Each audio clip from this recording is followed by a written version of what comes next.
Hello, hello mga katigs. Andito kami sa Plaza Bonita. Ayan.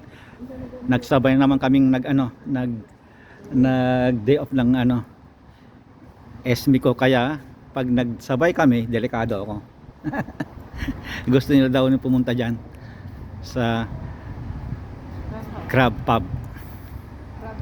Yan gusto nilang kainan ngayon. Kaya ngayon bago namin ibalik yung may security tag pa na binili nila sa Hollister. Sabi kain daw muna para maglakad-lakad mamaya. Ito ang pinakamaganda kasi itong Plaza Bonita. Isang building ang nasa loob lahat, parang sa Pilipinas. Kasi dito iba-iba eh. Ito lang yatang mall na ganito dito eh. Kasi dito, Hollister isang building na maliit.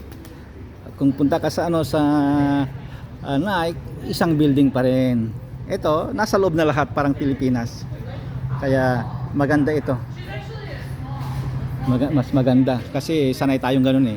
Na pagpasok mo sa building, doon na lahat ng mga bilihan. Kaya ito, pagpasok mo dito, andyan na yung Target. Ayan. Target na. Ayan. Ito yung ang Crab Pub na pupuntahan namin. Kakain kami diyan. Okay, mga katigang. Bye-bye. Pasok na kami.